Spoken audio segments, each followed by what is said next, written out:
Good evening, guys. We are here with another video. This time I'm presenting the entire printer. A lot of folks have asked me to share my CAD files, which I'm gonna do with this video, but also to make a presentation video on all the features of this printer. So while my girlfriend is sleeping again, I think this is the best time to do it. Girlfriend is sleeping, son is sleeping, so it's quiet. So this is the entire printer, and it's fully enclosed with acrylic panels, clear acrylic panels. They are, let me switch to lens. Yeah, they are just held to the frame with normal T-nuts and M4 bolts. There is also a top cover that you can lift like so. Two big hinges at the back of the printer, and those hinges are also removable. So if you have to lift the cover and remove it, you can remove both sides like so and put it back there. So for maintenance, when you need to work on the printer, just remove the top lid and you're good to go.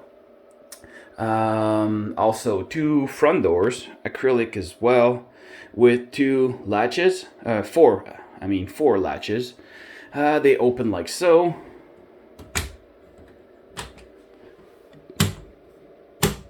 And you can open the door like that. These latches, they come from the Voron.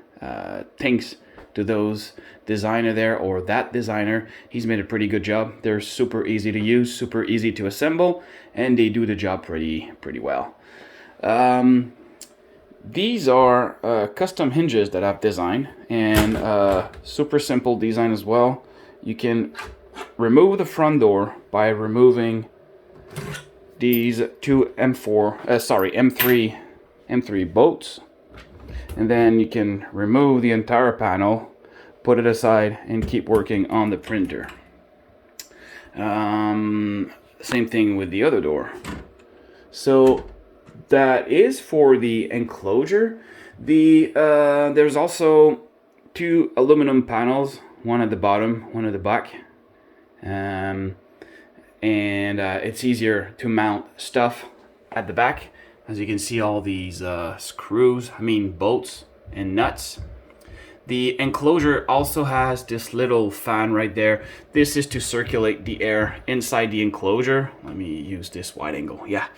So its job is to circulate air, so that way temperature in the entire printer stays the same everywhere. So when you print ABS and the print goes down, it's not going to delaminate or start warping, because cooler air at the bottom and hotter air at the top. So temperature needs to be equal in the entire printer. There's also a 120 millimeter exhaust fan with a HEPA filter and carbon activated filter, which really helps on the smell when you print stuff like ABS. The frame is 2020 aluminum extrusion or aluminum profiles, except for four corners, which are 2040 or 4020. I don't know how to say that.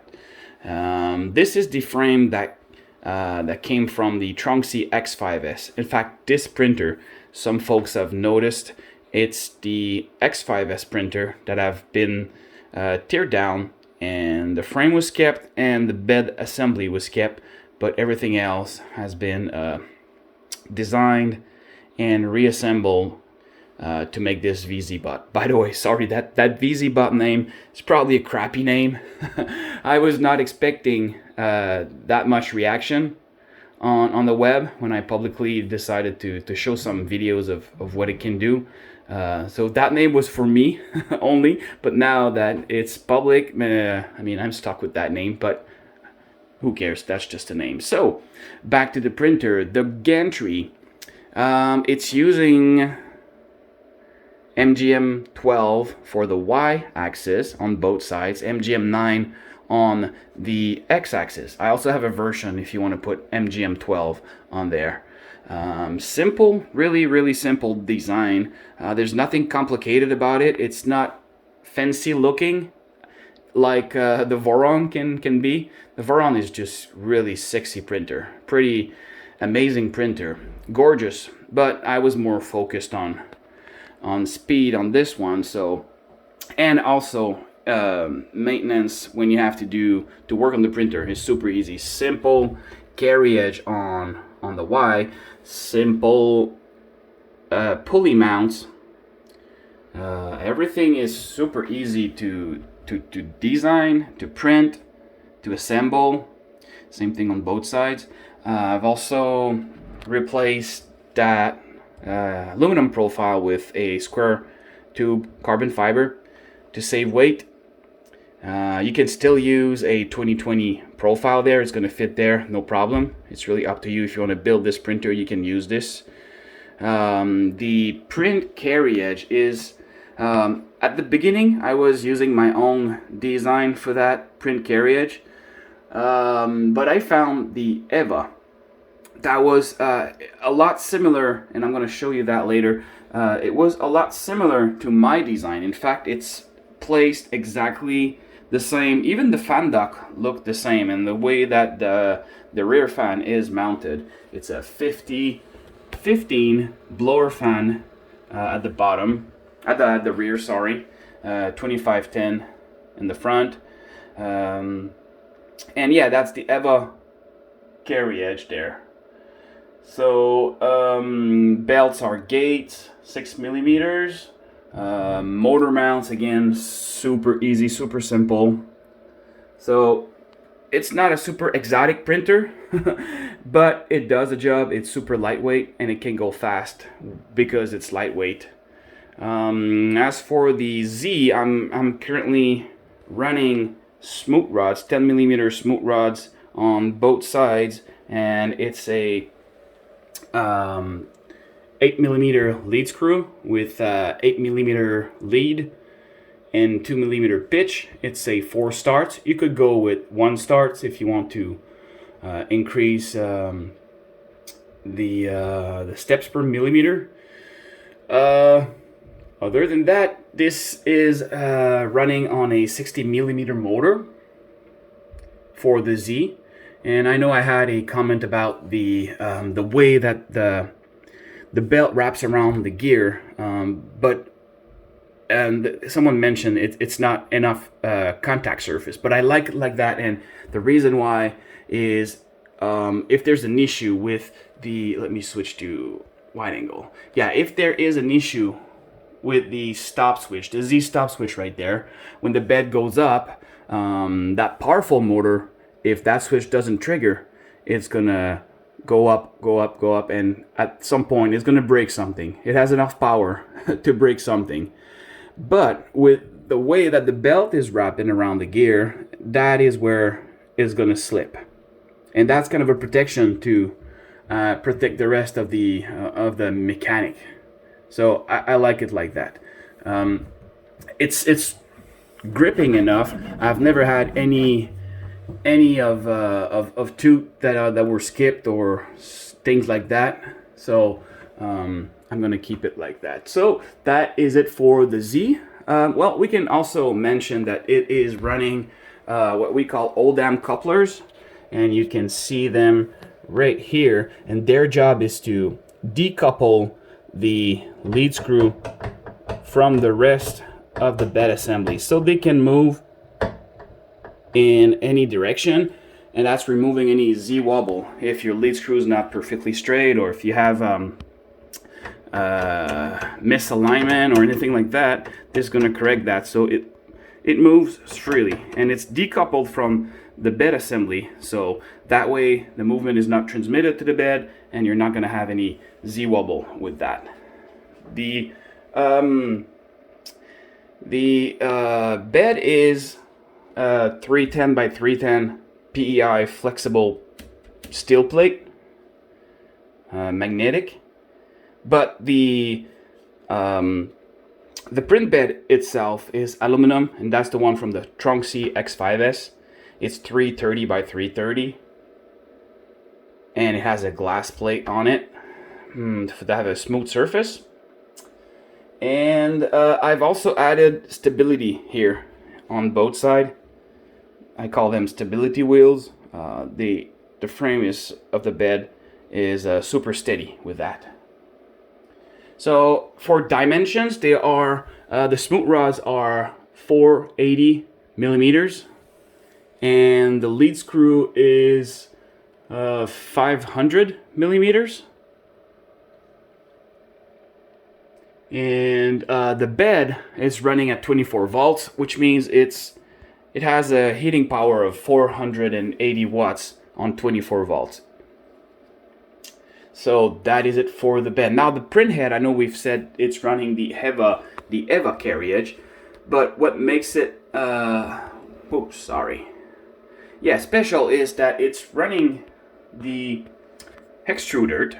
This is designed by the VzBoT guy, Olivier. Pretty nice design. It's just a bit modified, so that way it clamps and it bolts to that EVA carriage. It's also modified EVA carriage because this has a Nova hot end under, running a PT100 and a 60 watt cartridge. I'm gonna upgrade that to 100 watts. So that's it for the print head. What else? I've mentioned there's a fan at the rear, blowing up air through these ducts. And that's about it for the print head. Now the electronics that this printer is using. There is a board at the back. Every electronics is mounted in the back of the printer. SKR 1.4, drivers are 2209 with sensorless homing. You don't see any stop switch anywhere, so it's doing sensorless homing. They're running at full spread cycle. I'm not using Stealth Shop, and there's a good reason for that. We can discuss that later. There's also a fan that is cooling the drivers in the back. There's also a PT100 digital amplifier for that PT100. There's also a relay board connected to the Raspberry Pi to control the exhaust fan, the enclosure fan, the driver fan for the cooling. So pretty cool stuff there, all controlled with Clipper. As for other electronic parts, there's this guy here, the Z stop switch, and the adjustment screw is right here. So this is manual adjustment for the bed, manual bed leveling as well with 4 screws. I prefer it that way. That way I don't have to mount any sensor. And once you level it, I mean, it's going to stay straight, it's going to stay flat, it's going to stay leveled, unless you start, make maintenance on the printer or touch anything. Otherwise, it can stay like that for months without even re-leveling the bed. Other than that, it's running a Raspberry Pi with Clipper, obviously, Raspberry Pi 4, 2 gigs of RAM. Also a Raspberry Pi camera, RasPCam. You can see right there. That camera. Also had 2 bright LEDs in the front. They are from a automotive world. They are DRLs on 12 volts. Everything runs on 24 volts here, so I had to hook them in series so that way they get both 12 volts. Then there is the screen, the LCD screen. That's a Big Tree Tech 5-inch screen, running Clipper screen, running super good. It's super responsive. I like it a lot. So that's the controller, screen controller.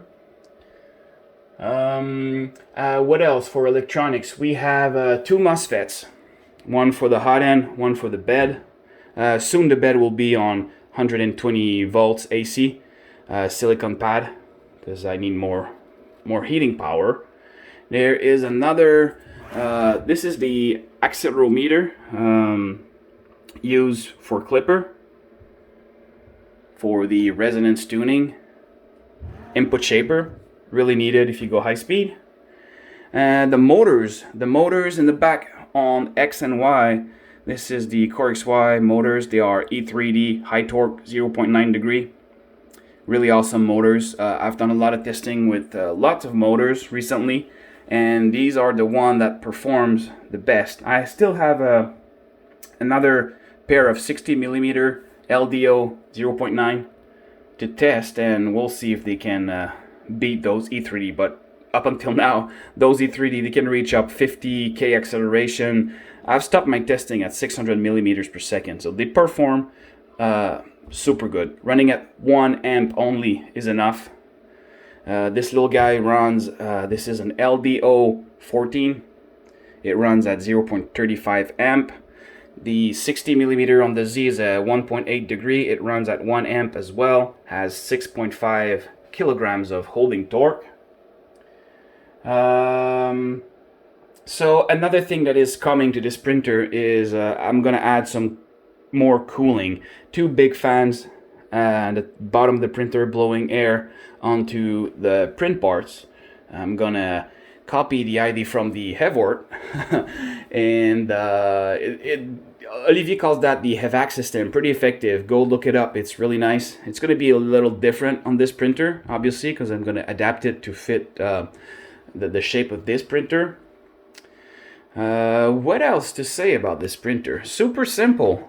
The design didn't really took a lot of time to make. It was inspired by a printer that I'm going to show you right here. And it's anchored wall mounted from here, so that way the frame is super steady, super rigid. There's also another anchor at the back, so you can't really move the printer, and I like it like that. And that's about it. You could obviously, if you need to build that printer, you will need to either buy a Tronxy X5S to get that bed assembly. I had to cut these on each side because the X5S, the stock bed assembly, it sticks out about 1/4 of an inch. So I had to cut that and move everything inside the printer so that way I could install my acrylic panels. So it's a modified Tronxy X5S bed. I had to drill every holes here for the bearing because they are threaded. But other than that, it's an X5S, so if you want to get that, or what I recommend is that you build your own bed assembly with 2020 profiles. That would be a lot easier. I can also, I guess I could design something for you guys. If you would like me to design a bed that you can get parts very easily in 2020, comments below. I would be happy to design something real quick for you guys. So that way you don't have to buy the Tronxy X5S to build this printer. If you have also any suggestion, or if you would like to see some upgrades or anything, if you have a comment, please leave a comment below. I would be happy to discuss that with you. There might be upgrade coming soon to have linear rails on each side, but that will crank up the cost of this printer, and I try to keep it as low as possible so that way it's affordable for everybody to build. So I think that was it for the printer. Like I said, if you have questions, comment below. I'll be happy to answer. I'm gonna publish the CAD files of everything, so you can print that, build it yourself, and if you have any issues, let me know. Just want to give credits for the Voron guys for the latches, and also the top cover handles. They are from the VzBoT. Sorry, not the VzBoT, the Voron. These I've designed myself. They are a bit copied from the Voron, but they're different dimensions and bit different to fit there. Other than that, all the rest is self-designed. Almost. There's the Eva and a couple of things that I found, like the braces. You can find them on Thingiverse. And that's it for tonight. I hope you enjoyed it. I hope you can build one yourself and maybe share with me if you build one. I would be really interested to see your progress. And on this, I wish you all a good night, and thanks again for watching. And stay tuned, subscribe to that channel to see more intense printing videos. As I have more time, I'll do other crazy prints. And if you'd like me to explain anything or do another video on any topic for this printer, please let me know. And again, good night everybody. Thanks for watching.